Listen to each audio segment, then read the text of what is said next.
नमस्कार विद्यार्थी मित्रों, आमचे YouTube channel science and education corridor यामध्ये आपल्या सर्वांचे स्वागत। BEd CET 2025 या अंतर्गत आपण व्हिडिओ पाहत आहोत। विद्यार्थी मित्रों, आपण जर आमच्या चॅनलवरती नवीन असाल तर कृपया चॅनलला सबस्क्राईब करा, तसेच व्हिडिओ आवडल्यास नक्कीच मित्रपरिवारामध्ये शेअर करा। बेल आयकॉन बटन प्रेस करायला विसरू नका, जेणेकरून आपल्या BEd CETच्या ज्या वेळोवेळी येणाऱ्या अपडेट्स आहेत त्या आपल्याला वेळेत मिळतील याची आपण खात्री बाळगा। तर चला आपलं हॉल तिकीट ज्याला आपण ॲडमिट कार्ड असेही म्हणतो याबद्दल असणारी अपडेट। गुगल ब्राउझरमध्ये आपण CET सेल किंवा BEd ॲडमिशन 2024 असं टाईप करून सर्च केल्यास तर आपण ह्या पेजवरती पोहोचतो आणि इथे आल्यानंतर आपण आपली स्वतः अपडेट चेक करायची आहे। cetcell.mahacet.org अशी ही आपली जेन्युइन असणारी वेबसाईट आहे। त्यानंतर CET सेलचा लोगो, CET सेलचं कोटेशन ह्या बाबी आपल्याला इथे पाहायला मिळतात। CET एक्झामिनेशन पोर्टल जी आपल्याला माहिती पाहिजे त्याला क्लिक करून आपण पाहू शकता। कॅन्डिडेट हेल्प मॉड्यूल आपण ऑलरेडी कालच्या व्हिडिओमध्ये पाहिलेलं आहे। CET अटल टेस्ट असे असाइनमेंट आपल्याला इथे पाहायला मिळतात। त्यानंतर वरती स्क्रॉल केल्यानंतर admit card is live for Maha MPEd अशा प्रकारची आपल्याला इथं सूचना पाहायला मिळते। Download the admit card.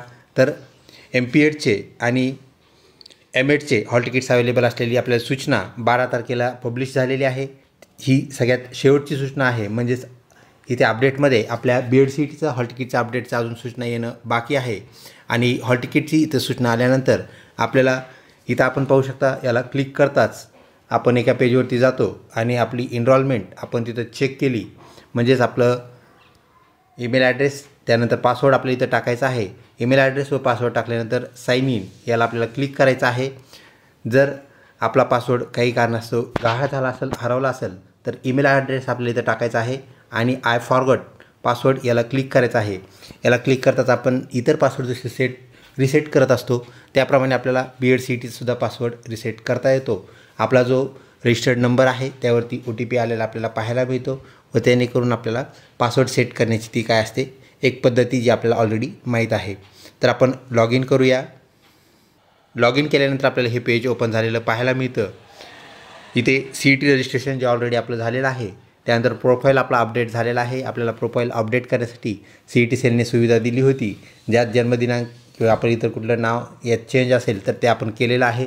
त्यानंतर सायकोमेट्रिक टेस्ट आणि मॉक टेस्ट आपल्या इथे पाहायला मिळते। हेल्प डेस्क, त्यानंतर वरती स्क्रॉल केल्यानंतर हॉल तिकीट और ॲडमिट कार्ड याची टॅब आपल्याला इथे पाहायला मिळते। याला आपण क्लिक केल्यानंतर परत एका पेजवरती जातो। हायर एज्युकेशन या अंतर्गत आपलं BEd आहे, तर हायर एज्युकेशनचं जे आपल्याला इथं लोगो पाहायला मिळतो। त्यानंतर UG BEd हा UG कोर्स आहे, तर MEd हा PG कोर्स आहे, हे लक्षात घ्या। तर UG कोर्ससाठी आपण जी एनरोलमेंट केलेली आहे, परीक्षेची फीस भरली आहे व फॉर्म भरला आहे ते म्हणजेच महा BEd, general CET, special CET आणि EL CET। तर ह्या CETचं हॉल तिकीट ज्यावेळेस ते लाईव्ह होईल त्यावेळेस आपली ही जी टॅब आपल्याला इथे सध्या ग्रे कलरची दिसते ती आपल्याला नंतर टॅब ॲक्टिवेट झाल्यानंतर व्हाईट झालेली पाहायला मिळेल आणि त्याला क्लिक करताच आपलं हॉल तिकीट आपल्याला डाउनलोड करता येणार आहे। सध्या आपलं हॉल तिकीट येणं बाकी आहे, त्याची आपल्याला इथे सूचना मिळते आणि सूचना मिळाल्यानंतर आपल्याला आपलं हॉल तिकीट काय करायचं आहे, डाउनलोड करायचं आहे। साधारणपणे 7 ते 10 दिवस अगोदर, म्हणजेच आता 24 तारखेला आपल्याला पेपर आहे, तर तब्बल 7 दिवस बाकी आहेत आपल्या पेपरसाठी। तर आपला हॉल तिकीट आज सायंकाळपर्यंत येण्यास कुठलीही अडचण नाही। सायंकाळपर्यंत आपले हॉल तिकीट्स ॲडमिट कार्ड हे अपलोड होतील। CET सेल त्याला आपल्या लॉग इनला अपलोड करेल आणि लॉग इनला अपलोड केल्यानंतर आपल्याला त्या लॉग इन करून आपल्याला त्याला डाउनलोड करावं लागेल। त्याची प्रिंट एक आपल्याला जतन करून ठेवावी लागेल, संग्रही ठेवावी लागेल। ती फक्त परीक्षेपुरतीच कामे आहे असं नाही, तर हॉल तिकीट आपल्याला प्रवेशाच्या वेळीसुद्धा लागतं, ही गोष्ट आपण लक्षात ठेवा। तर त्याप्रमाणे आणि नंतर आपल्याला ते अवेलेबल नसतं, कारण CET सेल परीक्षा झाल्यानंतर हॉल तिकीट्स त्या साईटवरून आपल्या लॉग इनमधून काढून टाकतं, ही गोष्ट आपण लक्षात ठेवा।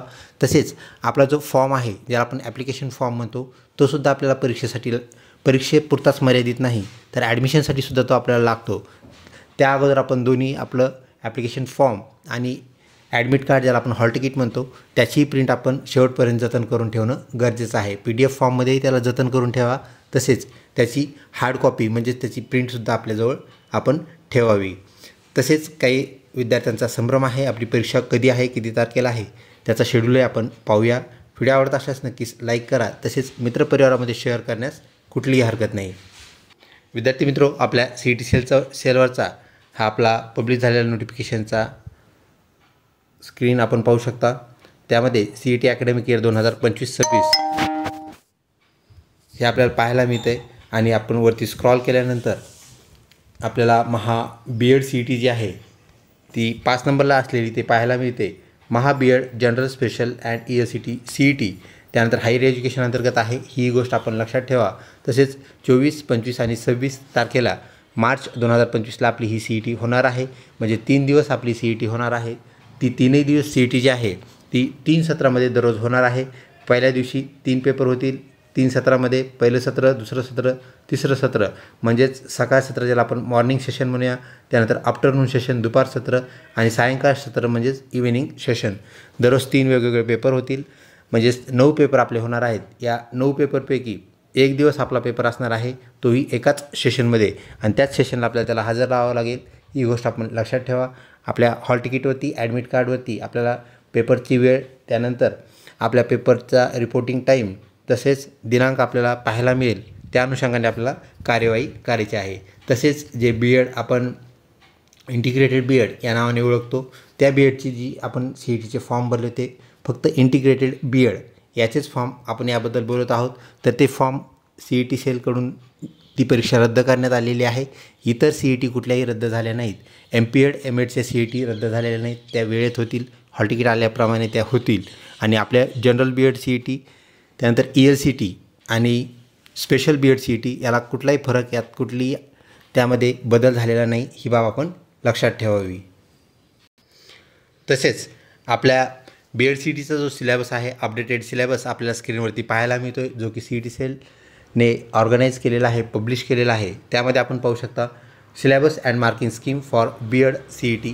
त्यामध्ये मेंटल ॲबिलिटी ज्याला आपण बुद्धिमत्ता म्हणतो, 40 प्रश्न यातून विचारले जातील। प्रत्येक प्रश्न 1 मार्कसाठी असेल, 40 mark. Mental ability general knowledge 30 प्रश्न विचारले जातील, प्रत्येक प्रश्न 1 गुण, 30 गुण यातून आपल्याला जनरल नॉलेजमधून मिळणार आहेत।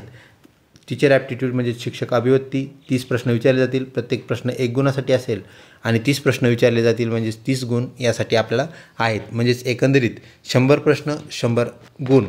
तसेच 90 मिनिटे म्हणजे 1.5 तासामध्ये आपल्याला हा पेपर सॉल्व करायचा आहे।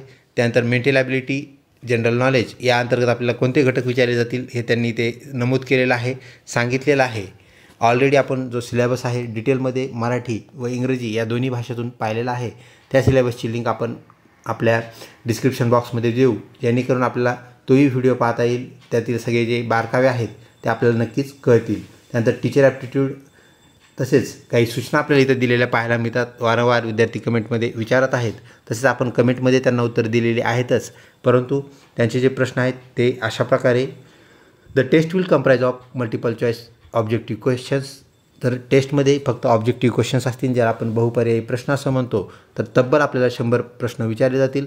प्रत्येक प्रश्नाला 4 पर्याय असणार आहेत आणि 4 पैकी फक्त एकच पर्याय करेक्ट असणार आहे। त्याला आपल्याला आपल्या माऊसने क्लिक करायचं आहे, आन्सर आपल्याला सॉल्व करायचा आहे। त्यानंतर there is no negative marking system for this test, म्हणजे कुठल्याही प्रकारची निगेटिव्ह मार्किंग नाही आहे, हे आपण लक्षात ठेवा। म्हणजेच आपल्याला सर्व प्रश्न सोडवण्यास नक्कीच वाव आहे। प्रश्न जरी त्याचं उत्तर चुकलं तर आपले मार्क निगेटिव्ह म्हणजेच कमी होणार नाहीत, ऋणात्मक गुणांकन दिलं जाणार नाही। त्यानंतर टेस्टचा ड्युरेशन जो आहे तो आहे 90 मिनिट, ज्याला आपण 1 तास आणि 30 मिनिटे म्हणूया, म्हणजे 1.5 तासाचा आपला पेपर आहे। 1.5 तासात तो आपल्याला सोडवायचा आहे। अजून एक महत्त्वाचा प्रश्न, मीडियम ऑफ CET कसं असतं हे विद्यार्थ्याचं म्हणणं आहे। तर इंग्लिश आणि मराठी ह्या दोन्ही भाषेत आपल्याला पेपर ॲट ए टाईम पाहायला मिळतो। वर प्रश्न आपल्याला मराठीतलाच खाली इंग्लिशमध्ये पाहायला मिळतो, म्हणजेच बायलँग्वेज ज्याला आपण पेपर म्हणत असतो, द्विभाषी पेपर आपल्याला असलेला पाहायला मिळतो। तर अशा प्रकारे आपल्या BEd CETचा सिलेबस। त्यानंतर तुमचा जो संभ्रम होता की BEd CET कॅन्सल झाली आहे का, ती फक्त इंटिग्रेटेड BEd म्हणजे ज्याला आपण 4 वर्षाचं BEd म्हणूया, तुमच्यापैकी बहुतांश विद्यार्थ्यांनी हा फॉर्म भरलेला नसणार आहे।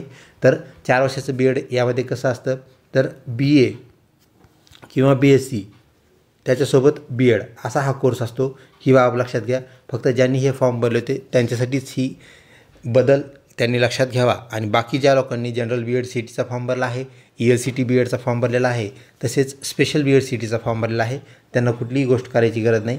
ते ऑलरेडी त्यांची एक्झाम मार्चमध्ये सांगितलेल्या तारखेला म्हणजे 24, 25 आणि 26 मार्चला होणार आहे।